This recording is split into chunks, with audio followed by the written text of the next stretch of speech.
Hello everyone, welcome back to my YouTube channel study in Bengali.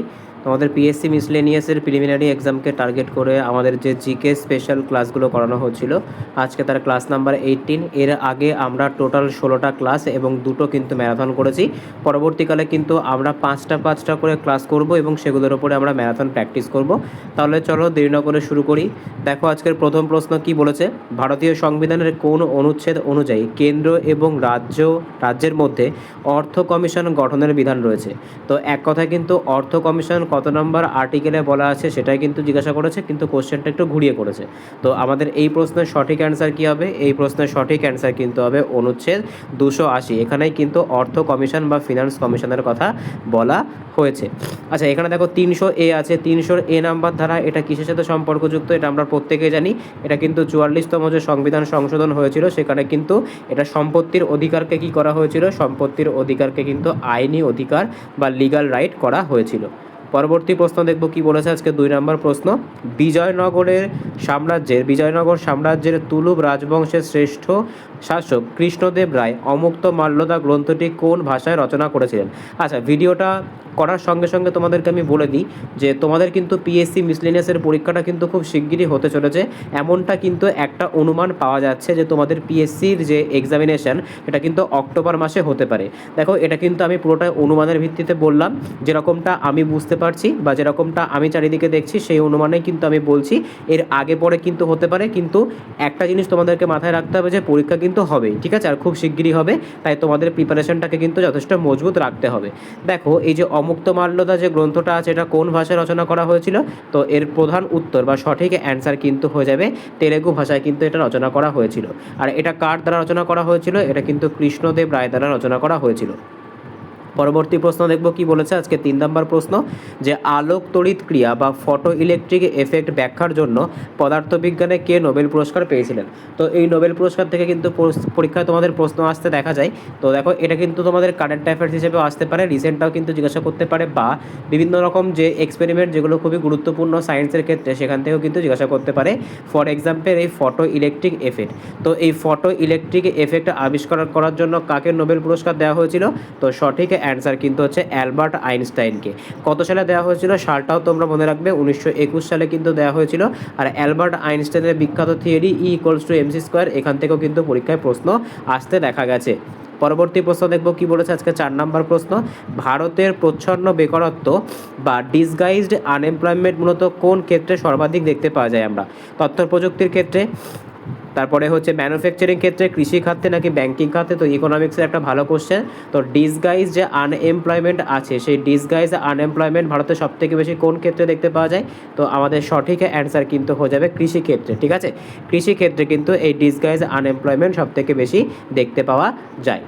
পরবর্তী প্রশ্ন দেখব কি বলেছে আজকের 5 নম্বর প্রশ্ন, সুফি সাধক মঈনুদ্দিন চিশতির দরগাটি ভারতের কোন শহরে অবস্থিত? দিল্লি, আজমির, ফতেপুর সিক্রি, নাকি লাহোর? তো আমাদের এই প্রশ্নের সঠিক অ্যান্সার কী হবে?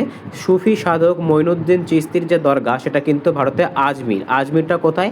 আজমির কিন্তু রাজস্থানে অবস্থিত, ঠিক আছে, আজমির কিন্তু রাজস্থানে অবস্থিত। এই আজমিরে কিন্তু অবস্থিত। আচ্ছা, এই আজমিরে কিন্তু আরেকটা গুরুত্বপূর্ণ জিনিসও আছে, সেটা হচ্ছে আড়াই দিন কা ঝোপড়া। এখান থেকেও কিন্তু পরীক্ষায় প্রশ্ন আসে, ঠিক আছে। আড়াই দিন কা ঝোপড়া হিস্ট্রির একটা ইম্পর্টেন্ট প্রশ্ন। তো তোমাদের কাছে কোশ্চেন থাকবে, একটা HW থাকবে যে এই আড়াই দিন কা ঝোপড়া কে বানিয়েছিলেন। পরবর্তী প্রশ্ন দেখব কি বলেছে আজকে 6 নম্বর প্রশ্ন, মানবদেহের কোন গ্রন্থিটিকে মাস্টার গ্ল্যান্ড বা প্রভু গ্রন্থি বলা হয়? থাইরয়েড গ্রন্থি, পিটুইটারি গ্রন্থি, অ্যাড্রিনাল গ্রন্থি, নাকি অগ্নাশয়? তো আমাদের এই প্রশ্নের সঠিক অ্যান্সার কি হবে? এই প্রশ্নের সঠিক অ্যান্সার কিন্তু হয়ে যাবে পিটুইটারি গ্রন্থি। এটাকেই কি বলা হয়? এটাকেই কিন্তু মাস্টার গ্ল্যান্ড বা প্রভু গ্রন্থি বলা হয়ে থাকে। থাইরয়েড গ্রন্থির থেকে কোন হরমোন নিঃসৃত হয়? আমরা প্রত্যেকেই জানি থাইরয়েড গ্রন্থি থেকে কিন্তু যে থাইরক্সিন হরমোন আছে এটা নিঃসৃত হয়। অ্যাড্রিনাল গ্রন্থি থেকে কোন হরমোন নিঃসৃত হয়? অ্যাড্রিনাল গ্রন্থি থেকে কিন্তু যে অ্যাড্রিনালিন হরমোন আছে সেটা কিন্তু নিঃসৃত হয়। পরবর্তী প্রশ্ন দেখব কি বলেছে আজকে 7 নম্বর প্রশ্ন, কোন মুঘল সম্রাটের রাজত্বকালে ইংরেজ ইস্ট ইন্ডিয়া কোম্পানির প্রতিনিধি স্যার টমাস রো ভারতে আসেন? আকবর, জাহাঙ্গীর, শাহজাহান, নাকি ঔরঙ্গজেব? তো আমাদের এই প্রশ্নের সঠিক অ্যান্সার কিন্তু হয়ে যাবে জাহাঙ্গীরের দরবারে কিন্তু তারা আসেন। আচ্ছা, মনে রাখবে এনারা কিন্তু আকবরের দরবারে আসতে চেয়েছিলেন, কিন্তু আকবরের মৃত্যুর পর জাহাঙ্গীরের দরবারে কিন্তু এরা এসে উপস্থিত হয়েছিল। পরবর্তী প্রশ্ন দেখব কি বলেছে আজকের 8 নম্বর প্রশ্ন, ভারতের পশ্চিম উপকূলীয় সমভূমির দক্ষিণ অংশটি কি নামে পরিচিত? তো ভারতের যে এখানে দেখো কোশ্চেনটা ছবি আঁকলে তোমাদের বুঝতে সুবিধা হবে।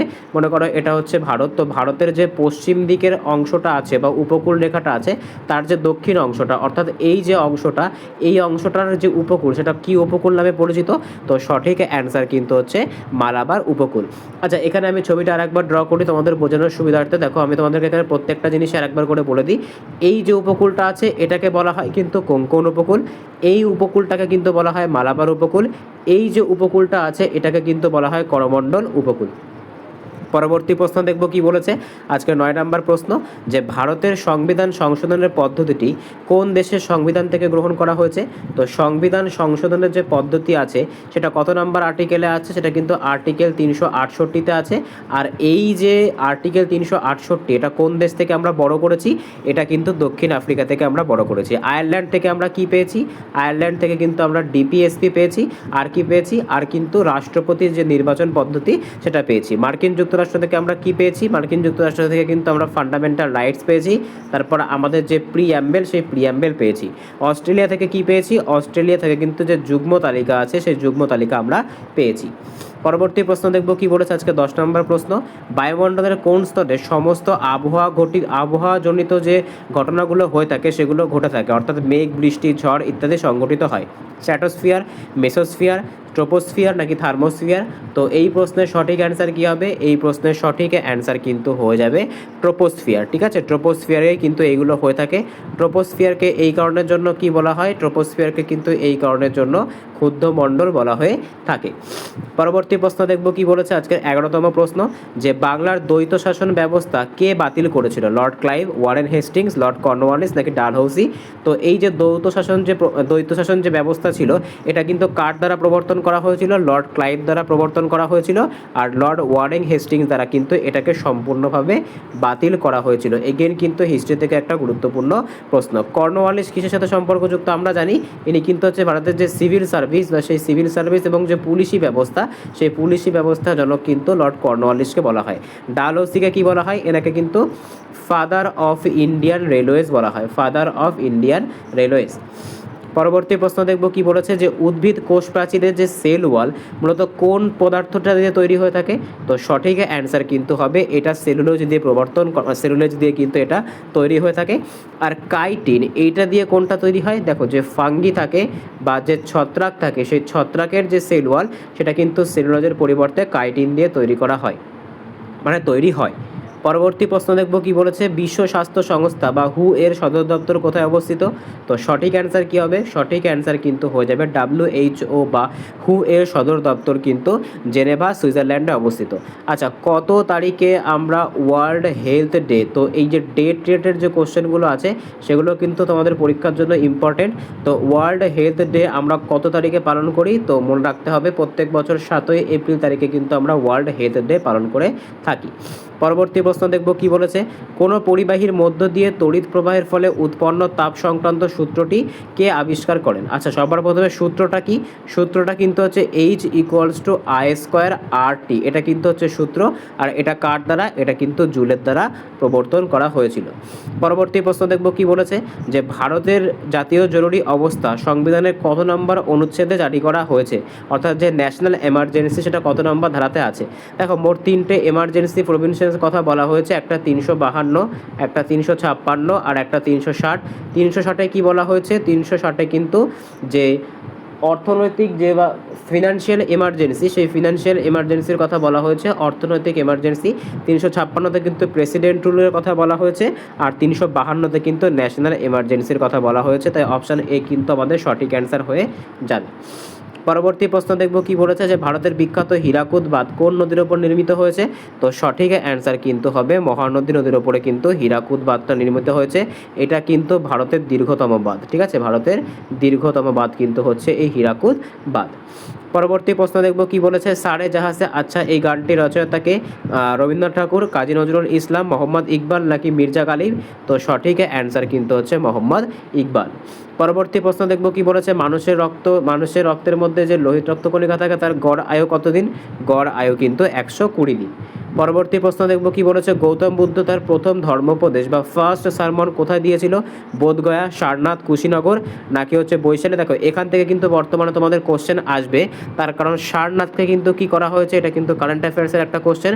45তম স্থান হিসাবে এটা কিন্তু যে ইউনেস্কো ওয়ার্ল্ড হেরিটেজ সাইট তার ভেতরে কিন্তু জায়গা পেয়েছে ভারতের, ঠিক আছে? সেই কারণের জন্য কিন্তু এই সারনাথ থেকে পরীক্ষায় তোমাদের কোশ্চেন আসবে। পরবর্তী প্রশ্ন দেখব কি বলেছে, আজকের 20তম প্রশ্ন, রিজার্ভ ব্যাঙ্ক অফ ইন্ডিয়া কত সালে জাতীয়করণ করা হয়েছিল? তো এটা কিন্তু প্রতিষ্ঠা হয়েছিল 1935 সালে, আর এর জাতীয়করণ করা হয়েছিল কিন্তু 1949 সালে। তাই সঠিক অ্যান্সার কিন্তু হয়ে যাবে 1949 সালে। পরবর্তী প্রশ্ন দেখব কি বলেছে, কে স্বরাজ্য দল প্রতিষ্ঠার সঙ্গে সংযুক্ত ছিলেন? জওহরলাল নেহরু, দেশবন্ধু চিত্তরঞ্জন দাস, মহাত্মা গান্ধী, লালা লাজপত রায়? তো সঠিক অ্যান্সার কিন্তু হচ্ছে দেশবন্ধু চিত্তরঞ্জন দাস। পরবর্তী প্রশ্ন দেখব কি বলেছে, যে কোলেরু হ্রদ, ঠিক আছে, এটা কোলেরু হবে, এটা কোলেরু হবে। কোলেরু হ্রদ ভারতের কোন রাজ্যে অবস্থিত? তামিলনাড়ু, অন্ধ্রপ্রদেশ, কেরালা নাকি ওড়িশা? তো সঠিক অ্যান্সার কিন্তু হচ্ছে অন্ধ্রপ্রদেশে কিন্তু এই কোলেরু হ্রদটা অবস্থিত। পরবর্তী প্রশ্ন দেখব কি বলেছে, যে অ্যাসিড বৃষ্টির জন্য মূলত কোন গ্যাস দুটি দায়ী? তো অ্যাসিড বৃষ্টির জন্য মূলত কোন গ্যাস দুটো দায়ী? তো সঠিক অ্যান্সার কি হবে? সালফার ডাই অক্সাইড অর্থাৎ SO2 and nitrogen die oxide অর্থাৎ NO2। পরবর্তী প্রশ্ন দেখব কি বলেছে, ভারতের সুপ্রিম কোর্টের বিচারকদের অবসর গ্রহণের বয়সকাল কত হয়ে থাকে? তো সুপ্রিম কোর্টের যে বিচারক তাদের যে বয়সকাল সেটা কিন্তু অবসর সময়ে 65 বছর হয়ে থাকে, আর হাইকোর্টের ক্ষেত্রে কিন্তু 62 বছর হয়ে থাকে। তাই 65 বছর কিন্তু সুপ্রিম কোর্ট আমাদের সঠিক অ্যান্সার হয়ে যাবে। পরবর্তী প্রশ্ন দেখব কি বলেছে, বিখ্যাত গীত গোবিন্দম কাব্যগ্রন্থের রচয়িতা জয়দেব কোন রাজার সভাকবি ছিলেন? তো সঠিক অ্যান্সার কিন্তু হচ্ছে তিনি লক্ষণ সেনের সভাকবি ছিলেন। পরবর্তী প্রশ্ন দেখব কি বলেছে, আজকে 26তম প্রশ্ন, যে ভারী জল বা হেভি ওয়াটারের রাসায়নিক নাম কি?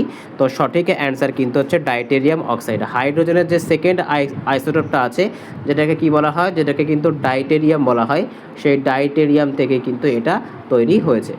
পরবর্তী প্রশ্ন দেখব কি বলেছে, পশ্চিমবঙ্গের কোন জেলায় সবথেকে বেশি পরিমাণ লাল মাটি দেখতে পাওয়া যায়? তো সঠিক অ্যান্সার কিন্তু হবে পুরুলিয়া। পরবর্তী প্রশ্ন দেখব কি বলেছে, জাতীয় সংবিধানের অভিভাবক বা ভারতীয় সংবিধানের অভিভাবক কাকে বলা হয়?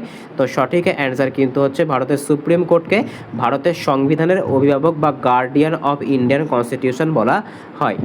পরবর্তী প্রশ্ন দেখব কি বলেছে, অলিম্পিকের পতাকায় থাকা নীল রঙের যে বলয়টি সেটি কোন দেশের প্রতীক? দেখো এক একটা রং কিন্তু এক একটা মহাদেশকে এখানে আমাদের ডিনোট করে, তার ভেতরে যে নীল রং যেটা আছে সেটা কোথাকার প্রতীক? সেটা কিন্তু ইউরোপের প্রতীক। এশিয়ার কোনটা? এশিয়ার কিন্তু হচ্ছে হলুদ। আফ্রিকার কোনটা? আফ্রিকার কিন্তু হচ্ছে কালো। আমেরিকার কোনটা? আমেরিকার কিন্তু হচ্ছে লাল। পরবর্তী প্রশ্ন দেখব কি বলেছে, আজকে 30তম প্রশ্ন, প্রার্থনা সমাজ 1867 সালে কে প্রতিষ্ঠা করে? তো প্রার্থনা সমাজ কে প্রতিষ্ঠা করে? এই প্রশ্নের সঠিক অ্যান্সার কি হবে? এই প্রশ্নের সঠিক অ্যান্সার কিন্তু হয়ে যাবে আত্মারাম পাণ্ডুরঙ্গ।